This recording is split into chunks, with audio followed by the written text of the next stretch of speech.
Hi, I'm Tim Roble, and welcome to another episode of Adventure Athlete. Today I want to talk a little bit about bicycle maintenance and what you should actually think about. So I was on the bike yesterday and noticed something a little weird and wonky about the bike. So I only did 5 miles, turned around, went back home and decided, well, it's time to put a little time into this bicycle. I put a lot of miles on it. I think I'm a little over 5,300 miles right now. And I'm 24 miles in my ride right now and got to make it home. So this one will end up being right at 49 miles when I get home. But back to the maintenance piece. So some of the things that I did yesterday is I went through and I tightened up all of the bolts. And the wonky thing on this was the motor bolts. On this Scott's Patron, they put the motor in kind of canted so it's up and it gives you more bottom bracket clearance. But all 3 bolts were more than 1 turn loose. So that prompted me to go through and check all the brake rotors, check all the bolts on that, my calipers, all of those were good. One of my pivots was a little bit loose, about maybe a 1/4 turn. And I decided, well, while I'm doing all of this, check the brake pads and then go through and check the tubes for sealant. Got a horse coming, so we're gonna pause this real quick. Come on through. You have enough room? Morning. Good morning. And that's what's cool about being out on the bicycle is, stuff like this. This is my San Bernardino to Norco ride. Absolutely love it. And ends up being like 49 miles like I was saying, but I popped the beads on both of the tires, let the air out, popped the beads, and then refreshed everything with, I just added tire sealant to it. I usually use orange, but on this bike, they suggested I go with Muck Off. I think when I'm done with this set of tires, I'm going to go back to the orange tire sealant. It may not seal as well, but when I was wiping down the bike and getting everything off, there is some evidence right back here that I just can't get clean. Use some lacquer thinner to kind of get some areas better. I did go through and I tightened up the cranks also. I just went ahead and checked the pedals.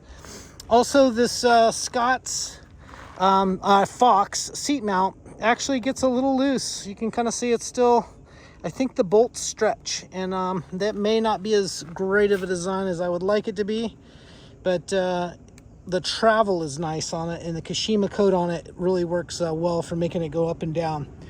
So after doing that, I just serviced tire pressure, got everything back up to go, and I cleaned the chain, wiped that down, and checked all of the smaller sprocket cogs for wear.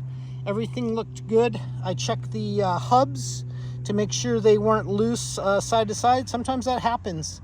How it does, I don't know, but sometimes that does happen. So anyway, I feel like I'm riding absolutely a new bicycle right now. It's solid, it doesn't make any noise, it's wiped down, it's clean, and everything is tight. So it's actually performing outstanding right now, and that's why you go ride. You want to ride something that's a quality piece of equipment.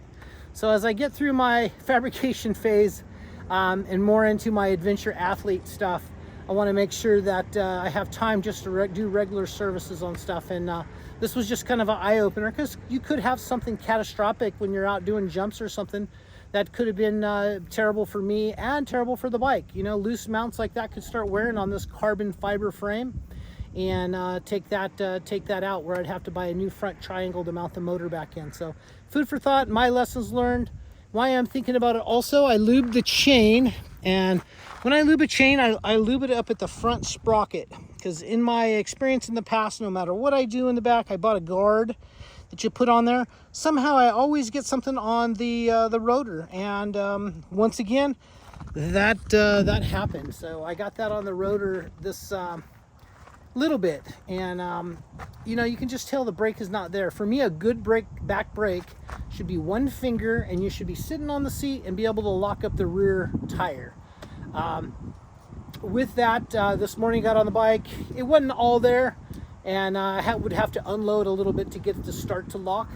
So what I did with that is I got it super hot, took a mouthful of water and spit it right down on top of the pads here, and that'll purge all of that oil out of the pads and kind of give it a new start. And got it good brakes back again. I will say, on my Amazon store, you see that I'm going with all Magura MT7s. As soon as I wear the pads out on this these XTs, that's what's going to go on this. So link down in the description for that. But other than that, you got questions, comments, or you have something I missed that you want to add, please throw that out there. And I do carry tools and everything to service the bike. And I need to make sure that I have the big wrenches for the motor mounts, because they're actually a pretty big socket cap. That's going to be it for now. If you haven't liked and subscribed, please do. I'm Tim Roble, and I'll catch you here next time.